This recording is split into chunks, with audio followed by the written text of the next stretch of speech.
itu ada di pasal 7 ya. Kompensasi kerugian di pasal kalau di pasal 6 ya, itu biaya. Itu di ayat 1 dan ayat 2-nya. Anda bisa lihat di Undang-Undang PPH. Di pasal 6 itu biaya yang menagih, memelihara, mendapatkan, ya, itu di pasal 6 ayat 1-nya. Kemudian untuk kompensasi kerugian di ayat 2-nya. Jadi saya ralat bukan di pasal 7. Pasal 7 itu PTKP. Kalau yang pasal 6 ayat 1-nya biaya 3M-nya untuk mendapatkan, menagih, dan memelihara. Untuk yang ayat 2-nya adalah kompensasi kerugian. Nah, Anda bisa lihat di sini saya berikan materi atau slide-nya di kompensasi kerugian. Kompensasi kerugian itu diperkenankan karena diatur di undang-undang, tepatnya tadi di pasal 6 ayat 2. Ini silakan Anda baca aja nih mekanisme atau prosesnya untuk penghitungan PPh terutangnya. Nah, di sini diberikan ilustrasi bahwa ada penghasilan yang tidak final, kemudian biaya 3M itu yang boleh dikurangkan, dapatlah neto. Setelah dikurangkan dari biayanya itu penghasilan brutonya, tadi objeknya ya, 3 miliar itu kurangi 2 miliar. 1 miliar dikurangi zakat, ini kalau orang pribadi. Nah, kalau dia badan, dia kompensasi kerugian. Orang pribadi juga bisa, tapi yang menyelenggarakan pembukuan. Itu misalkan dikasih data 50.700.000. Ini data orang pribadi ya, mekanismenya orang pribadi. Ada 2 mekanisme kompensasi kerugian. Kompensasi kerugian itu ada yang horizontal dan vertikal. Yang horizontal itu seperti halnya rugi menjadi biaya. Jadi ada cabang nih di Bogor, di Bandung dari suatu usaha perusahaan, kemudian dikonsolidasi di pusatnya. Sehingga kerugian yang di cabang itu bisa dikompensasikan dengan keuntungan yang ada di pusat. Jadi jadiin satu laporan keuangan. Contohnya, Bank Mandiri itu punya cabang di seluruh Indonesia, kota-kota maupun kabupaten ya, itu cabang Bank Mandiri. Kemudian laporan keuangannya satu, yang laporan keuangan Bank Mandiri secara entitasnya ya. Kalau cabang kan bikin sendiri-sendiri, tapi kalau secara WP-nya, satu WP-nya, maka dia bikin di pusatnya dia. Nah, PPh badan itu dibuat di kantor pusatnya. Kalau ada kerugian-kerugian di cabang, itu bisa jadi expense. Ada biaya kompensasi ya, ada kerugian di cabang. Itu dikompensasikan secara horizontal. Kemudian ada juga yang rugi di luar negeri juga ada. Di tahun yang sama. Tapi untuk yang rugi di luar negeri dikoreksi, karena memang nggak boleh. Di pasal 6 itu tidak diperkenankan. Kemudian juga usaha-usaha yang dikenakan, penghasilan yang dikenakan PPh final, itu biayanya juga dikoreksi. Nah, selain yang usaha yang final, berarti yang tidak final sama yang rugi di dalam negeri itu boleh dikompensasikan, boleh dibiayakan, intinya begitu. Itu kompensasi kerugian horizontal. Untuk yang kompensasi kerugian yang vertikal, itu di tahun-tahun berikutnya, maksimal 5 tahun. Jadi maksimal 5 tahun berturut-turut. Contohnya misalkan rugi tahun sekarang nih, 2020. Maka kerugian tahun 2020 bisa dikompensasikan di keuntungan atau laba fiskal di tahun 2001, 2021, 2022, 2023, 2024, dan 2025. Sepanjang di situ ada keuntungan fiskal ya, maka dikompensasikan, dikurangkan dari keuntungan fiskalnya itu, yang 2021, 2022, dan seterusnya itu, sampai habis 5 tahun itu. Pak, kalau ada tersisa gimana? Yang 2026 sudah nggak bisa lagi dikompensasikan, karena sudah melewati 5 tahun. Pak, kalau ada kerugian setelah 2020 gimana? 2021 rugi juga. Nah, rugi 2021 itu dikompen 5 tahun sampai 2026. Jadi dipisah antara kerugian fiskal yang 2020, ada kerugian fiskal 2021 dipisah sendiri-sendiri. Yang 2020 dihabiskan dulu. kalau ada keuntungan-keuntungan fiskal di 5 tahun yang pertama setelah 2020. Contohnya ini. Ada kerugian fiskal tahun 2009, 1,2 miliar. Ya. Ini angkanya adalah 1,2 miliar di tahun 2009. Maka 5 tahun berikutnya adalah 2010, 11, 12, 13, dan 14. Kita lihat harus fokus untuk dikompensasikan dengan kerugian yang 2009. Pak, kalau yang 2011 rugi sama yang 2012 ini nihil, bagaimana? Kita akan lihat treatmentnya sendiri dipisah itu. Yang rugi 2011, 5 tahun setelah 2011. Maka kita lihat laba fiskal yang 2010 dulu. Jadi ada 1,2 rugi 2009, 2010-nya ada untung tuh laba fiskal 200 juta, maka 200 juta nggak perlu bayar pajak. Kenapa? Karena dikurangkan dengan yang rugi 2009, sehingga tersisa rugi fiskal yang 2009-nya masih 1 miliar. Jadi 2010 nggak perlu bayar pajak, nggak perlu bayar pajak. Ini sebetulnya tax planning ya, manajemen pajak untuk perusahaan-perusahaan yang biasanya sengaja untuk rugi dulu di tahun. Kenapa? Karena bisa dikompensasikan kerugiannya ke 5 tahun berikutnya. Nah, seperti ini dicontohkan di undang-undang ini. Rugi fiskal 2009-nya masih sisa. 2011 gimana, Pak? Rugi fiskal 300 juta, disendirikan. Dia akan dikompen 5 tahun sejak 2011. 2012 nihil. Nah, sekarang 2013. 2013 ada keuntungan fiskalnya 100 juta, maka 100 juta dikompen dengan yang rugi fiskal tersisanya yang 2009, yang masih 1 miliar itu. Maka tersisa rugi fiskal 2009 tinggal 900. Nah, kita lihat 2014, ternyata ada keuntungan melonjak 800 juta. Maka 900 juta yang tersisa rugi fiskal 2009 itu terakhir di tahun 2014.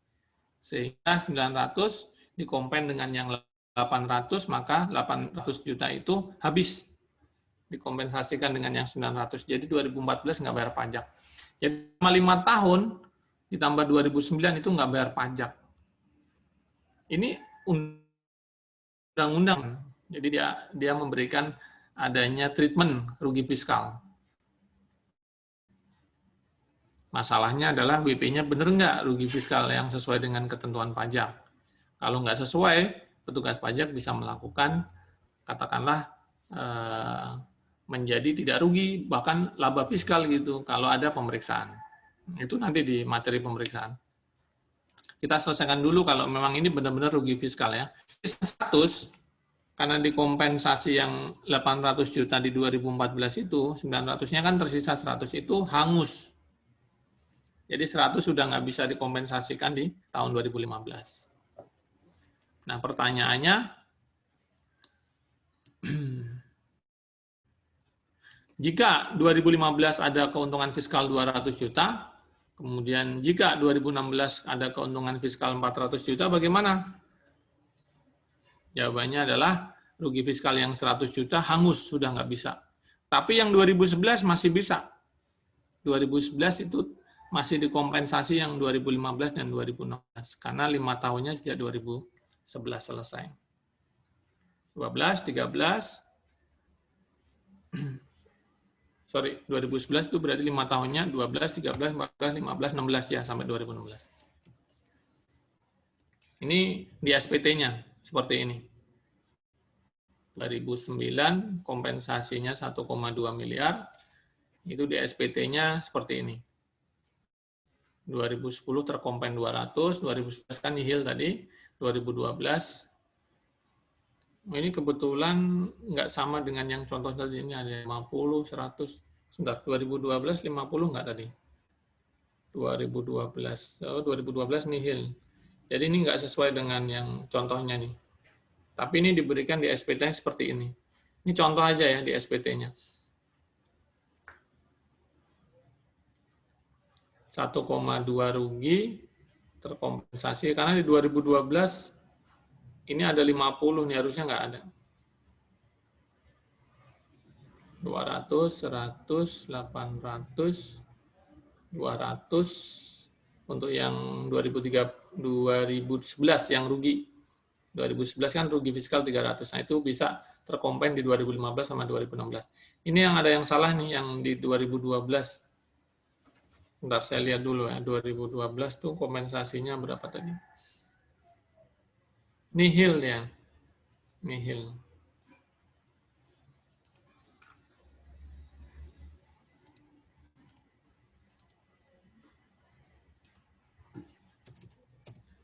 ...2012 nggak ada keuntungan.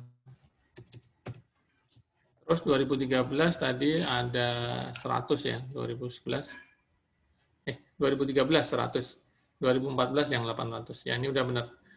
200, 100, 800 menghabiskan yang 2009 berarti tersisa 100 itu hangus. Maka dikasih warna 50. Ini 100 ya. Tersisa 100. Jadi nanti dibenerin di slide-nya yang 2012 nihil kan tadi. Ini di undang-undang ya. Maka tersisa 100 yang hangus ini. Kemudian yang 2011-nya habis 200 dan 100 yang 2015 dan 2016. Ini di SPT ya, gambar kerugian fiskal di SPT kayak gini.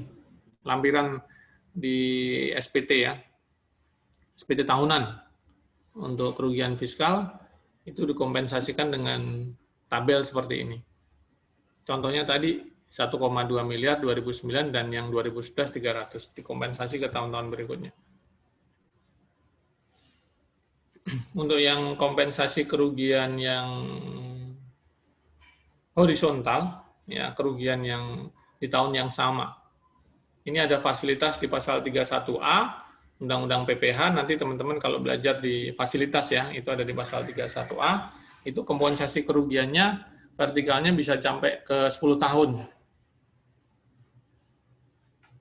Oke, ini untuk tadi, untuk keterangan yang kompensasi horizontal. Ini sebetulnya tambahan informasi untuk yang fasilitas nih sebetulnya. Di slide ini tambahan informasi. Kalau yang horizontal udah saya bahas tadi. Selesai materi untuk kompensasi kerugian. Silakan yang mau bertanya, kita diskusi dulu. Kompensasi kerugian.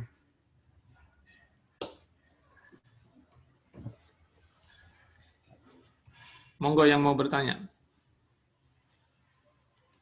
Kompensasi kerugian. Izin Pak, itu ya, silakan.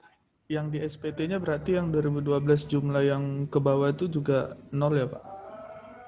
Yang 300 ya? Yang di bawahnya Pak, 2012. Itu juga diganti nol ya? Ya ini, terima kasih Mas. Ini 2012-nya nol, karena di contoh di mana? Di contoh slide sebelumnya itu nol. Ya, terima kasih. Berarti ini ada koreksi yang ini Mas ya. Oke, thank you. Makasih Mas. Siap Pak. Yang lainnya silakan, yang masih perlu Anda perhatikan di sini. Ini keuntungan atau kerugian di masing-masing tahun, kemudian ini kompensasinya di tabel ini. Karena tadi saya menyesuaikan ya, contohnya mungkin ada di slide yang sebelumnya itu mungkin ada yang dibuat 50 fiskalnya di 2012, sisanya 50, udah benar tadi. Terus 2012 50 juga udah benar nih. Tapi karena tadi contohnya 0 atau nihil, saya sesuaikan dengan undang-undang. Ini sisanya 100. 2013 100 sama ya, 100 terkompensasi.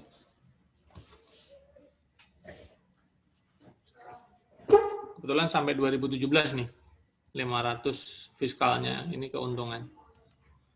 Nggak ada kompensasi lagi karena nggak ada kerugian sebelum-sebelumnya. Udah habis yang 2009, ada yang hangus 100, yang 2011-nya habis dikompen di 2015 sama 16.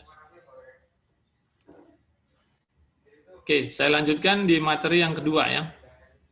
Materi kedua saya buka dulu tentang penyusutan. Penyusutan.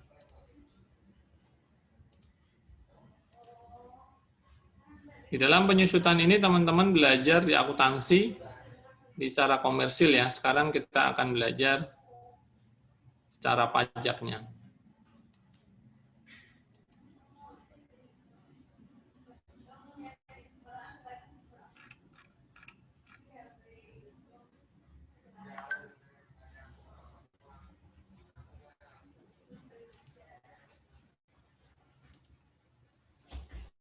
Oke, penyusutan dan amortisasi. Kalau penyusutan itu aktiva tetap, kalau yang amortisasi itu penyusutan yang BKP tidak berwujud atau barang tidak berwujud. Contohnya misalkan hak cipta ya, itu di amortisasi. Ya. Oke, sekarang kita masuk dulu mengenai itu penyusutan. Ya. Dia karena membeli sebuah aktiva, jadi ketika perusahaan mengeluarkan uang, itu harusnya kan jadi expense atau biaya, tapi manfaatnya lebih dari setahun. Nah, itu yang pengertian kenapa harus ada penyusutan. Jadi pengeluaran untuk pembelian, pendirian, penambahan, perbaikan, perubahan harta berwujud itu untuk penyusutan. Oke. Nah, Anda perhatikan untuk yang perolehan tanah, hak milik, hak guna bangunan, hak pakai, biaya perpanjangan hak guna bangunan, HGO itu bisa disusutkan secara amortisasi. Nah, ini yang dimaksud dengan yang tadi. Amortisasi untuk yang bukan aktiva berwujud ya, ini aktiva yang tidak berwujud.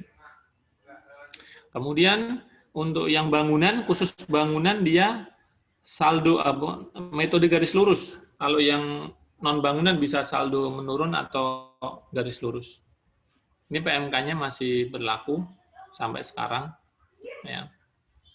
PMK-nya masih berlaku sampai sekarang. PMK 96. Itu dikelompokkan juga sesuai dengan di pasal 11 ya, penyusutan 11A-nya amortisasi. Untuk yang kelompok fiskal itu ada 4, kelompok 1, 2, 3, dan 4 yang selain bangunan. Anda hafalkan saja ini, kelompok 1 itu 4 tahun, kelompok 2 itu 8 tahun, kelompok 3 16 tahun, dan kelompok 4 itu 20 tahun. Kemudian tarifnya itu untuk yang garis lurus mudah ya, spread sama itu. Kelompok 1 itu 4 tahun itu sama, 25% semuanya. Kalau saldo menurun 2 kalinya dari tarif yang garis lurus 25%. Jadi saldo menurun itu 50%. Untuk yang bangunan, dia diperbolehkannya garis lurus. Dan ada 2, disebutkan nanti di soal, apakah dia permanen atau non-permanen. Non-permanen itu misalkan terbuat dari kayu atau seng ya, sehingga dia nggak kuat. Tapi kalau dia baja, batu bata, bangunan kokoh itu, maka dia permanen, dia 20 tahun. Ya, garis lurus. Secara fiskal, ini sekali lagi secara fiskal. Kalau secara komersial gimana? Itu terserah perusahaan, itu kebijakannya masing-masing perusahaan, dia mau menyusutkan dengan nomor manfaat berapa tahun, itu kebijakan manajemen di perusahaan. Nah, untuk penyusutan fiskalnya berarti harus disesuaikan, Pak. Iya, itu namanya adjustment. Jadi harus ada penyesuaian untuk penyusutan fiskalnya, karena penyusutan fiskal ada di aturan pajak, maka yang komersial harus menyesuaikan. Untuk apa? Untuk menghitung PPh terutangnya, jadi ujungnya memang untuk keperluan perpajakan. Dengan cara penyusutan fiskalnya diatur menggunakan kelompok 1 sampai 4 dengan masa manfaat yang sudah ditentukan ini. Ini masing-masing di PMK 96 tadi, kelompok 1 itu apa saja. Anda bisa baca ini. Ada sepeda motor, ada sepeda, ada alat komunikasi, telepon.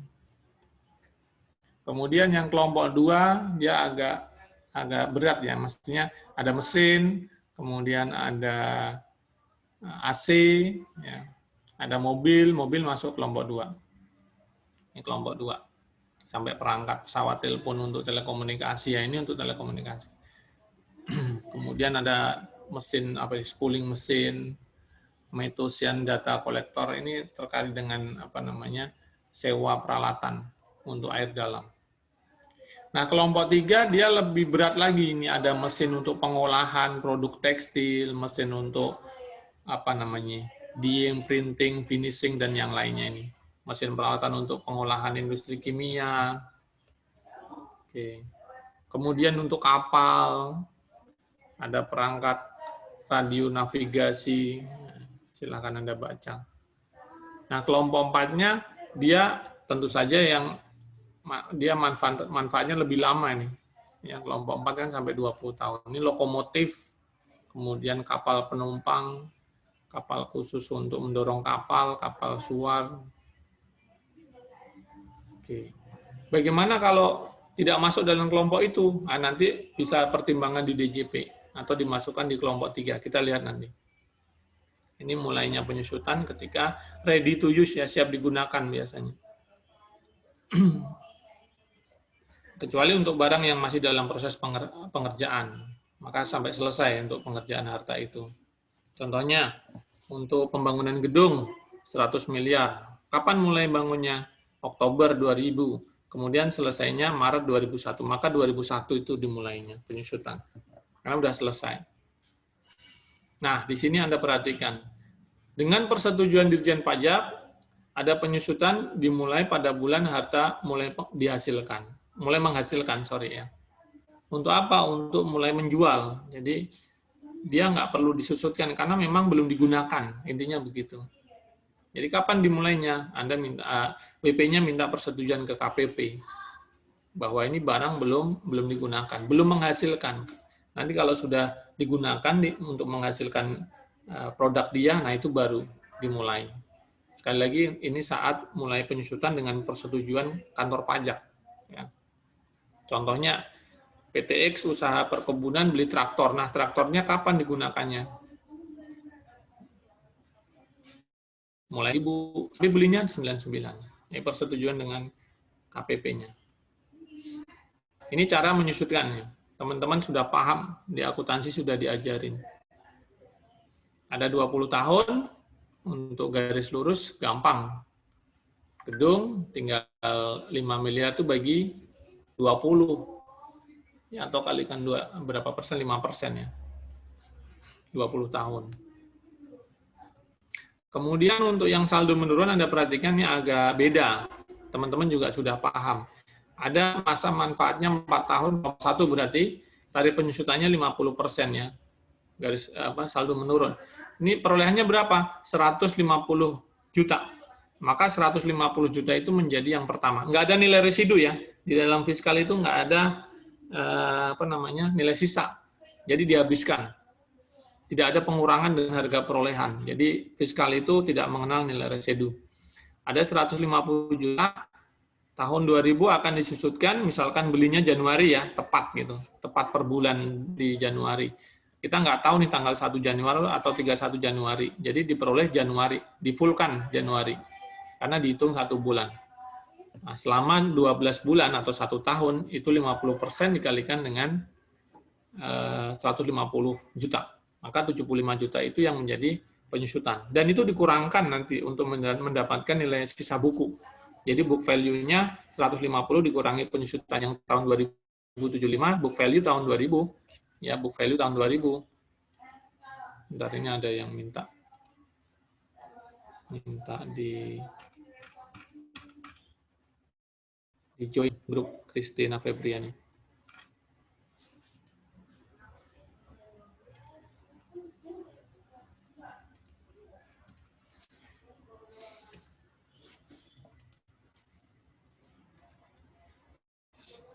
Nah, saldo sisa ya, nilai sisa buku ya.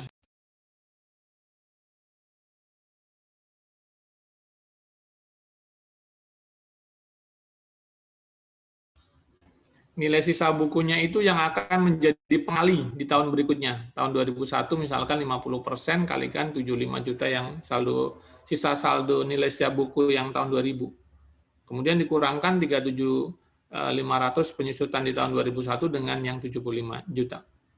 Sisa buku yang 2001 37.500.000. Kemudian di tahun 2003 dihabiskan karena udah tahun keempat. Jadi untuk yang saldo menurun dihabiskan di tahun keempat. Jadi nggak perlu lagi dikali 50%, nanti akan tersisa dan seterusnya. Habisin aja, karena di tahun keempat. Oke, kita lanjutkan. Di berikutnya adalah untuk mesin, harganya 100 juta. Nah, di sini perolehannya beda, bukan di Januari, tapi Juli. Entah Juli tanggal 1, entah tanggal 31 Juli, dihitung 1 bulan, Juli. Di bulan Juli, penyusutannya itu akan dimulai, penggunaannya dimulai, maka penyusutannya nanti cuma 6 bulan, Juli sampai Desember. Juli sampai Desember, itu 6 bulan. Maka setengah kali 50%, kalikan nilai perolehannya 100 juta.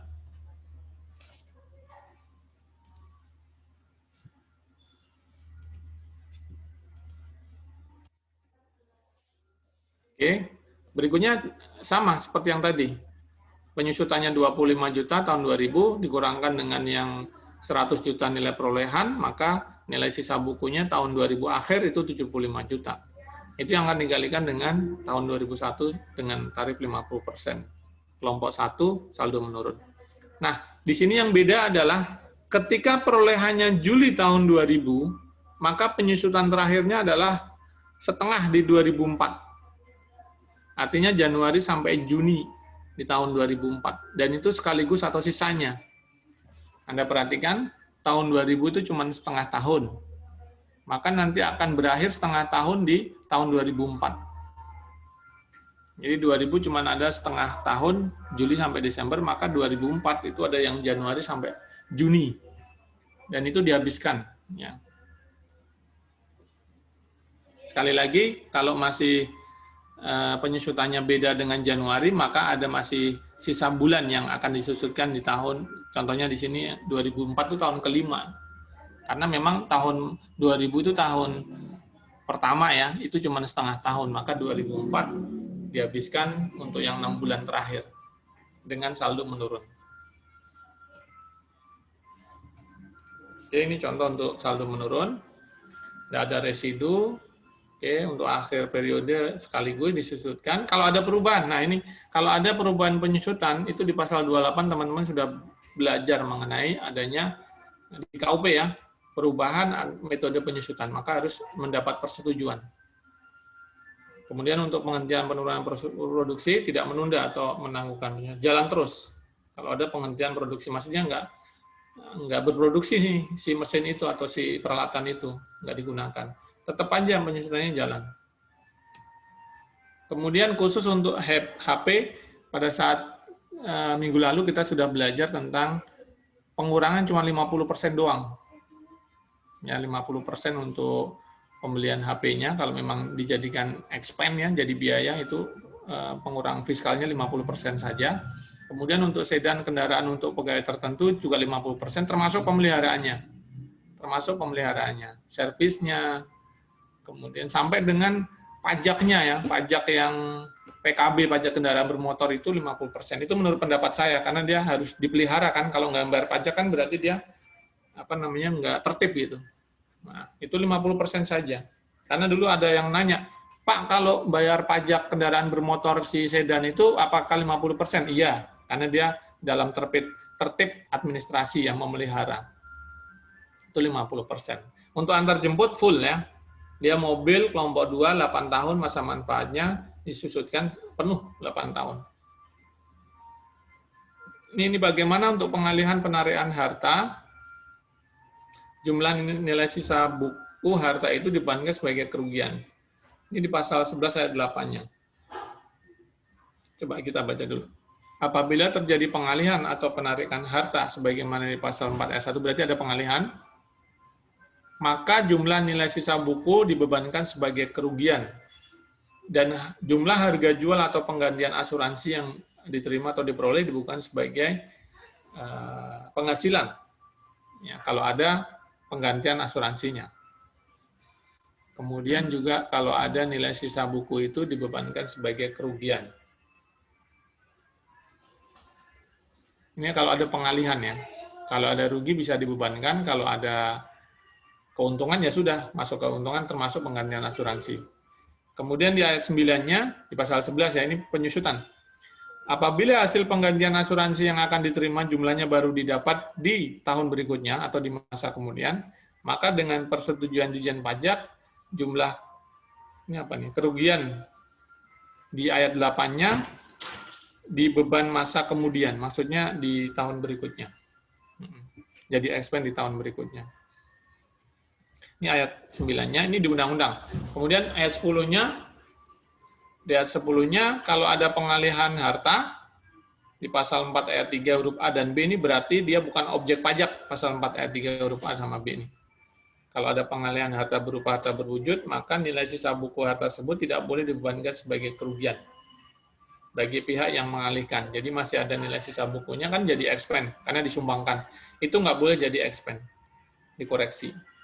Ketika dia menyumbang, hibah, dan itu nggak kena pajak, maka nilai sisa bukunya kan bisa itu dijadikan sebagai expense. Nah, di sini nggak boleh, jadi nggak boleh dibebankan sebagai kerugian. Kalau sudah dilimpahkan ya sudah, aktifannya dia secara fiskalnya nggak boleh jadi expense. Yang tadi penyusutan, sekarang amortisasi. Ini di pasal 11A-nya ya. Contohnya tadi, hak guna bangunan, hak guna usaha, itu ada perpanjangan, ada goodwill juga di akuntansi, itu bisa jadi aktiva yang tidak berwujud. Maka untuk pemanfaatan lebih dari 1 tahun, itu boleh diopsi namanya, dan itu taat asas. Oke. Untuk bidang-bidang usaha tertentu diatur dengan peraturan menteri untuk amortisasi. Sama ya kelompoknya 1, 2, 3, 4, kemudian masuk dalam kelompok 1 itu 4 tahun, kelompok 2 8 tahun, kelompok 3 16 dan kelompok 4-nya 20 tahun. Hanya garis lurus sama saldo menurun. Oke, dimulai pada saat pengeluaran misalkan perpanjangan hak guna bangunan tahun ini nih, Desember itu bisa diamortisasi walaupun 1 bulan. Untuk perpanjangan hak guna bangunan ya, HGB itu kan bayar. Itu nggak bisa jadi expense karena dia manfaatnya lebih dari setahun. Itu diamortisasi. Nah, di ayat 4-nya, pasal 11A-nya, itu bicara tentang masa manfaat untuk migas, penambangan migas. Nah, ini dengan menggunakan satuan produksi. Metode satuan produksi itu dengan menerapkan persentase amortisasi yang besarnya setiap tahun sama dengan persentase perbandingan antara realisasi penambangan migas itu pada tahun yang bersangkutan dengan taksiran. Nah, ini ada taksiran. Jadi ada pembanding antara realisasi dengan taksiran. Apabila ternyata jumlah produksi yang sebenarnya lebih kecil dari yang diperkirakan, sehingga masih terdapat sisa pengeluaran untuk memperoleh hak atau pengeluaran lain, maka atas sisa pengeluarannya boleh jadi expense. Jadi di sini kalau ada realisasi jumlah produksi yang sebenarnya kecil dari yang di atas itu kan diperkirakan, maka atas sisa yang lebih kecilnya itu dia bisa jadi expense. Harusnya ini ada contohnya nih. Pasal 11A-nya ayat 4. Undang-undang ya. Oke, kita lihat dulu nih. Hak pengusahaan hutan, HPH ya. Jadi ada pengusaha, dapat HPH, dia harus bayar expense-nya 500 juta. Nah, potensi kayu yang bisa didapatkannya adalah 10.000. Di sini diberikan data. Ini di undang-undang nih sepertinya. Kemudian dalam 1 tahun produksinya ternyata 3.000 ton. Yang potensinya 10.000, dia bisa dapat 3.000 ton, 30% dari potensi. Maka amortisasinya adalah, ini pakai apa nih, 20% dia, bentar ya. Nah, di sini ayat 5-nya disebutkan. Untuk khusus hak penggunaan pengusahaan hutan ya, HPH. Kemudian untuk sumber alam yang lainnya, masa manfaat lebih dari setahun dilakukan dengan metode satuan produksi. Oh ya, ini satuan produksi ya tadi. Kirain yang garis lurus atau saldo menurun. Di sini diberikan paling tinggi 20%. Jadi nggak boleh 30%, tapi di sini cuma 20%. 20% dari 500 juta. Karena expense-nya kan dikeluarkan 500 juta. Maka 20%-nya itu 100 juta saja yang bisa menjadi expense di tahun yang bersangkutan. Untuk satuan produksi. Sama, nggak ada nilai residu, ini amortisasi ya. Kemudian di akhir bisa diamortisasi sekaligus kalau ada perubahan metode dengan persetujuan DJP. Untuk biaya pendirian, perluasan modal perusahaan, perizinan, ini boleh diamortisasi. Kemudian biaya praoperasi, jadi misalkan studi kelayakan itu dikenal dengan studi kelayakan ya. Ada bahasa Inggrisnya saya lupa. Itu sebelum melakukan operasi itu ada studi kelayakan, bener nggak nih? Misalkan gedung ini bisa dibangun, layak nggak? Nah, ada studi kelayakan. Nah, selain yang gaji pegawai, yang biaya rutin, gaji, dan yang lainnya bisa diamortisasi atau dikapitalisasi untuk biaya praoperasi komersial. Jadi sebelum misalkan melakukan operasi atas industri tertentu, tapi dia udah harus keluar untuk studi kelayakan. Ada istilah namanya studi kelayakan. Bahasa Inggrisnya saya lupa. primary study atau apa. Pokoknya ada nih, istilahnya studi kelayakan. Itu dikeluarkan itu, biaya itu oleh perusahaan. Oke, kemudian ini untuk harta tak berwujud, kemudian contohnya hasil tambang yang 500 tadi. Oh, ini beda nih, contoh beda. PTX harga perolehan hak penambangannya 500 juta, oke. Taksirannya 200.000 barel. 200 juta barel. Kemudian dia bisa memproduksi 100.000 barel. Kemudian PTX menjual hak penambangan tersebut 300 juta. Ini pengalihan berarti. Jadi ada pengalihan harta tak berwujud atas hak dari perolehan hak penambangan. Ternyata dia mau jual nih. Padahal dia udah gunain pada saat pertama dia keluarkan uang untuk memperoleh hak penambangan itu 500 juta. Kemudian dia telah memproduksi 100 juta barel. Kemudian dia jual. Harusnya rugi nih. Jualnya kan harusnya di atas 400 karena udah mendapatkan produksinya 100 juta barel dan dia menjualnya 300 juta. Nah, kita lihat dari 500 juta diamortisasi dengan pembanding ini ya. 100 jutanya itu realisasi, perkiraannya itu 200 juta, 100 per 200 juta itu artinya 50% dari 500 juta harga perolehan pertama kalinya dia keluarkan, maka amortisasi yang dilakukannya 250 juta. Oh, berarti dia nggak rugi. Masih ada 250 yang dibebankan sebagai amortisasi, dikurangkan dengan harga perolehannya 500 juta, maka nilai bukunya. Nah, kita lihat nilai buku, karena ketika dia jual, berarti nilai bukunya berapa gitu. Nah, saya tadi lupa kalau di situ ada amortisasi yang kita akan melihat nilai bukunya berapa. Dengan cara apa? Harga perolehan 500 juta kurangi dengan seluruh penyusutan atau akumulasi istilahnya. Kalau di penyusutan kan akumulasi. Ini kebetulan amortisasinya totalnya 250 juta. Maka nilai bukunya 250 juta. Dia jual 300, maka selisihnya adalah keuntungan. Jadi harga jualnya 300. Oke. Sebetulnya di situ keuntungan aja tuh kalau mau di offset ya antara 300 dengan 250. Cuman di sini jadiin beban sebagai kerugian, yang penjualannya 300 sebagai penghasilan. Karena dia jual haknya itu. Hak penambangan. Ini contoh di undang-undang ya, saya copy paste aja. Kemudian di pasal 11A ayat 8. Jika terjadi pengalihan harta karena bukan objek pajak ya, pasal 4 ayat 3 huruf A sama B berarti nyumbang. Maka jumlah nilai sisa buku nggak boleh jadi kerugian. Sama, ini konsepnya dengan yang di penyusutan. Ini kan di amortisasi. Ini kalau melakukan pengalihan terkait dengan pasal 4 ayat 3, maka nggak bisa dibebankan sebagai kerugian. Dikoreksi ya secara fiskalnya. Kemudian untuk amortisasi komputer, software komputer, untuk yang nilainya di bawah 1 tahun ya, disusutkan kelompok 1, maksudnya ini pemakaiannya sama, ini lebih dari 12 bulan. Maka ada penyusutan. Sebagai aplikasi umum, itu dibebankan sekaligus. Kecuali untuk built-in dengan hardware. Ini konsepnya atau treatmentnya di aplikasi umumnya. Jadi boleh jadi expand. Kemudian kalau ada built-in dengan hardware-nya, maksudnya kalau misalkan bareng dengan Windows XP-nya atau software yang melekat built-in dengan hardware-nya itu, maka masuk kelompok 1 4 tahun. Itu maksudnya. Itu di CAP 316 DJP tahun 2002 ini. Dibedakan antara yang aplikasi umum sama yang built-in dengan hardware-nya dikecualikan. Kemudian untuk aplikasi khusus, jadi ada aplikasi payroll misalkan untuk gaji, maka aplikasi itu bisa diamortisasi dengan kelompok 1. 4 tahun sama ya. Kemudian biaya upgrade ditambahkan dengan nilai, kalau ada upgrade ya, ada biaya keluarkan untuk upgrade-nya, itu ditambahkan dengan nilai buku fiskal dan diamortisasi penuh.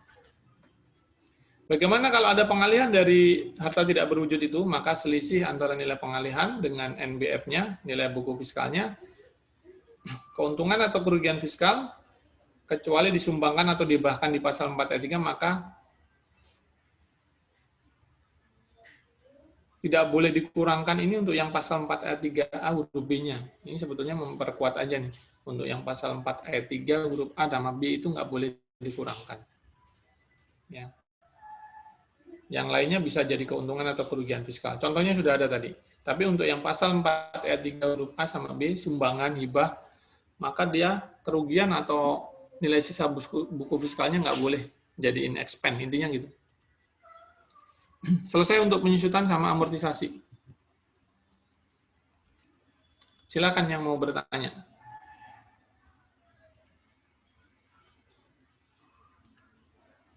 Penyusutan. Silakan. Putu Arya Wahyu.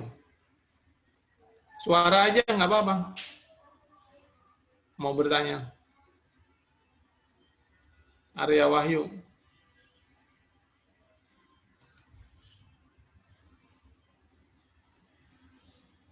Ada suaranya? Kamu ada suaranya?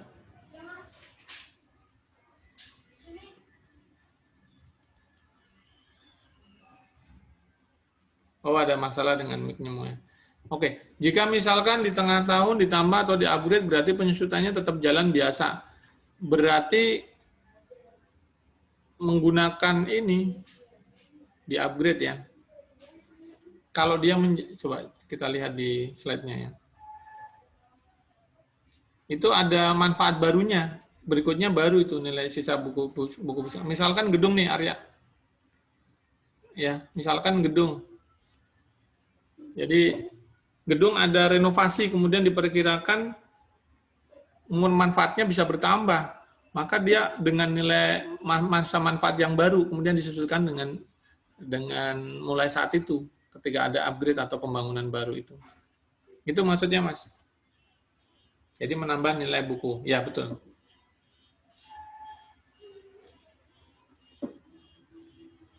Itu jawabannya, Mas. Tadi, gedung tadi. Ada gedung, itu kan 20 tahun ya bangunannya. Sekarang misalkan tahun 2020 perolehan. Maka 20 tahun sejak sekarang kan, walaupun cuma Desember ini tetap disusutkan. 1 bulan, 1/12 kan, tahun 2020 nih beli gedung. Dipakai sekarang, 2020 Desember. Kemudian tahun 2025 itu direnovasi. Nah, 2025 itu ditentukan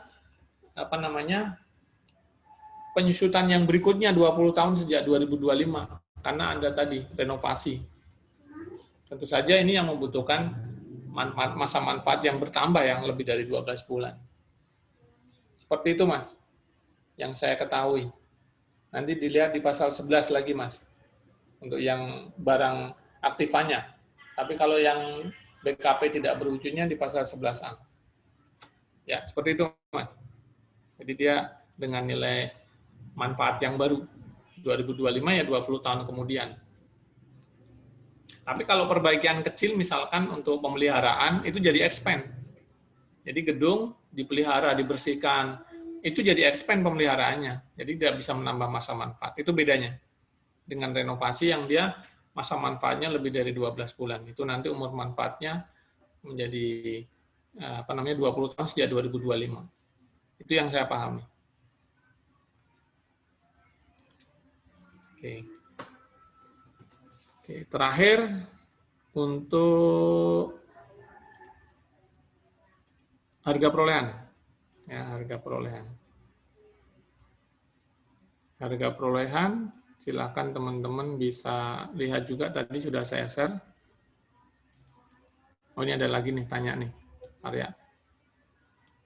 Penghitungan amortisasi nggak melihat dia Bali awal bulan, nggak melihat. Jadi penyusutan maupun amortisasi dia nggak dijadiin ini tanggal 1 Januari, tanggal 31 Januari beda, enggak, sama itu.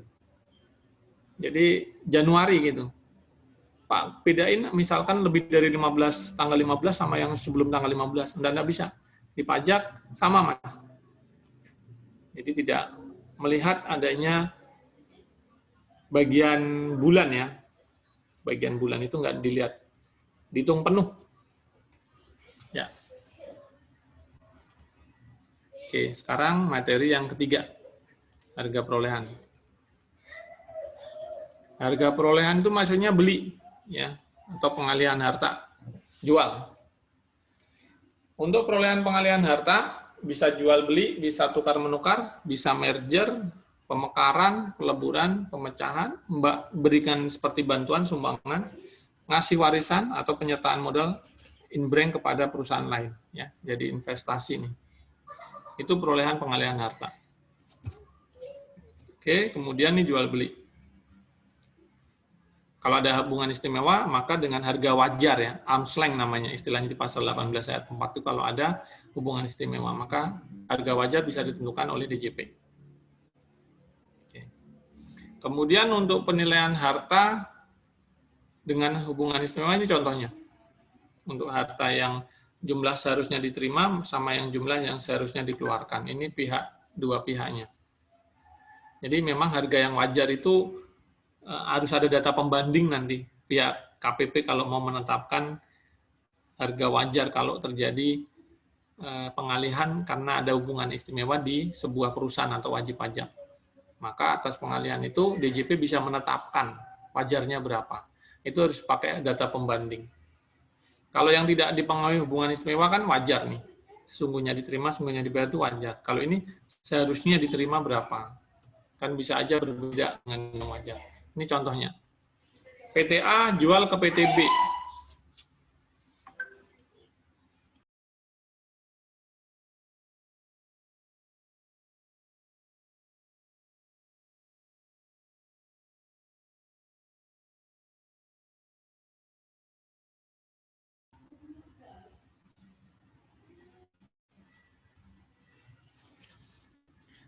Ini kasus yang pertama. PTA jual mesin, harga jualnya 600 juta atau 0,6 M. Kemudian waktu perolehan 2 miliar. Berarti ada akumulasinya. Akumulasinya ini 1,5 ya. Perolehannya 2. Berarti dia punya nilai sisa bukunya 500. Ya, coba Anda perhatikan. Harga perolehan 2M, dia sudah menyusutkan akumulasinya 1,5. Berarti sisa bukunya 500 juta. Dia jual 600 juta, berarti nanti ada keuntungan 100. Kalau harganya 600. Ternyata harga pasarnya 800 juta nih. Nah, di sini DJP bisa menetapkan 800. Maka harga pasarnya adalah 800. Ini yang seharusnya diterima ya. Ini contohnya nih. Kemudian kasus 2, sama dengan kasus 1, tapi agak susah nanti menetapkan, makanya debatable nih. Harus ada data pembanding. Benar nggak sih harga pasarnya 800 juta? Karena ada hubungan istimewa dijual cuma 600 juta. Itu kan menjadi transfer pricing nih istilahnya. Harga yang dimainkan itu. Harga transfernya. Kemudian di contoh 2-nya, kasus 1, PTB-nya pemegang saham. Kalau yang di kasus 1 enggak ada hubungan istimewa kayaknya. Ya, di contoh ini enggak ada hubungan istimewa. Kalau di kasus 2 terjadi hubungan istimewa. Kenapa? Karena PTB-nya pemegang saham. Jadi kasus 1 ini enggak ada koreksi nih. Sorry, saya tadi salah ya. Kirain ada hubungan istimewa. Ternyata kasus 1 enggak ada hubungan istimewa. Jadi keuntungannya adalah 600 juta dikurangi 500 juta nilai bukunya. Jadi keuntungan 100. Tapi yang kasus kedua, ini ada hubungan istimewa. Ternyata PTB pemegang saham di PTA 60%, itu kan lebih dari 50%. Maka PTB mempunyai hubungan istimewa dengan PTA. Nah, treatment-nya adalah ketika kasus 1 tidak dapat hubungan istimewa, kasus 2 ada hubungan istimewa, maka di kasus 2 kita akan lihat detailnya. Harga pasar wajarnya itu yang dipakai, yang 800 tadi. Nah, hubungan istimewa di pasal 18 ayat 4 disebutkan minimal 25%. Lebih dari itu, atau 25% yang minimal ya. Minimal atau lebih dari itu. Lebih dari 25%, maka dia ada hubungan istimewa. Yang kedua adalah hubungan istimewa itu karena ada penguasaan. Baik langsung maupun tidak langsung, atau hubungan garis keturunan lurus ya, atau ke samping yang 1 derajat. Jadi bapak sama anak, anak sama cucu itu 1 derajat. Tapi kalau ke kakek ke cucunya itu bukan hubungan istimewa karena dia 2 derajat. Kemudian ke samping 1 derajat, ayah kakak ke adiknya itu ke samping 1 derajat. Itu hubungan istimewa. Ini transfer pricing-nya berwenang untuk menetapkan kewajaran. Ada kewajaran. Oke. Kemudian untuk nilai perolehan pengalihan harta dalam rangka likuidasi, Menteri Keuangan bisa menetapkan dengan ketentuan tersendiri. Tapi kalau di default-nya di pasal 18 ayat 3 itu harus dengan harga pasar. Ya, kecuali hal tertentu nanti Menteri Keuangan akan menetapkan. Itu untuk pengalihan jual beli. Kemudian di sini tukar menukar. Ketika ada pengalihan karena tukar menukar, antara harta A dengan harta B, maka di sini adalah nilai penjualannya jumlah yang seharusnya dikeluarkan atau diterima dengan harga pasar. Jadi tukar menukar, kata kuncinya adalah harga pasar. Contohnya, PT A punya harta X ditukar dengan harta Y yang ada di PT B.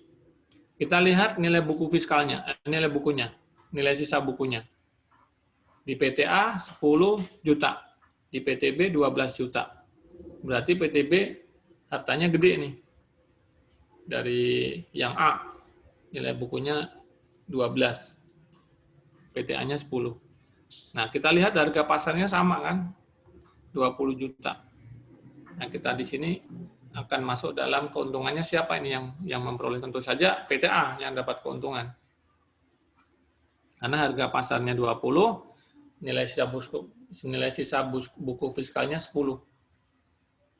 Maka keuntungannya adalah 10. Tapi kalau yang PTB keuntungannya ada 8 karena ada nilai pasarnya sebesar 20 juta tadi. Nilai perolehan yang seharusnya dikeluarkan atau nilai penjualan yang seharusnya diterima. Selisih antara harga pasar, sekali lagi, tukar menukar itu kata kuncinya harga pasar. Maka harga pasar kurangkanlah dengan nilai buku fiskalnya. Itu keuntungan bagi masing-masing. Pak, bagaimana kalau harga pasarnya di bawah nilai buku fiskalnya? Berarti kerugian. Ya, ini kebetulan harga pasarnya di atas dari nilai sisa buku fiskal masing-masing PT A maupun PT B. Kemudian bantuan sumbangan hibah di pasal 4 ayat 3 huruf A sama B. Nah, ini Anda pelajari lagi. Di sini diberikan ketentuan apabila WP tidak menyelenggarakan pembukuan, maka DJP nanti yang menetapkan. Dengan apa nih? Harga pasar ya. Pasal 4 ayat 3 huruf A. Nilai perolehan bagi pihak yang menerima, nilai perolehan bagi yang ini pasal 4 ayat 3A, nilai perolehan bagi penerima harta dengan sisa buku kalau dia memenuhi pasal 4 ayat 3A. Jadi sumbangannya itu bukan objek pajak, maka menggunakan pasal 4 ayat 3-nya terpenuhi bahwa dia sumbangan. Maka dia bukan objek pajak kan, dia menggunakan nilai sisa bukunya. Tapi kalau tidak terpenuhi pasal 4 ayat 3 huruf A-nya, maka dia menggunakan harga pasar. Oke, itu untuk bantuan sumbangan warisan. Kalau menyelenggarakan pembukuan, karena kalau tidak menyelenggarakan pembukuan, yang menentukan nanti DJP. Bagaimana kalau in-bank sebagai setoran modal? Nah, ini Anda perhatikan. Kan dia bukan objek pajak. Pengalihan harta di pasal 4 ayat 3 huruf C. Sebentar ya, ada azan, kita tunggu sebentar.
Oh, tadi sorry ya, suaranya di mute tadi. Jadi yang saya terangkan tadi tentang harga perolehan, kemudian tentang persediaan yang teman-teman saya pikir sudah paham di akuntansi, ya di akuntansi.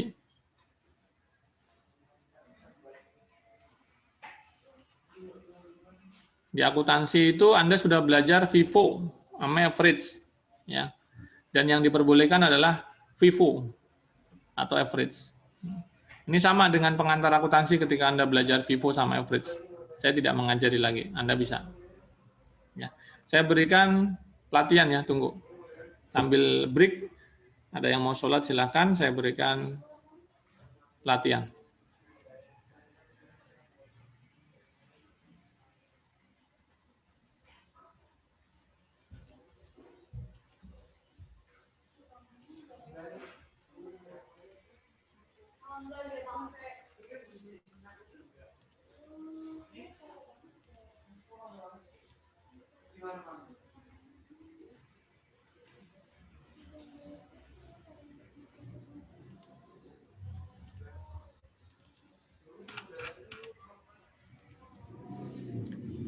Suara saya terdengar sekarang?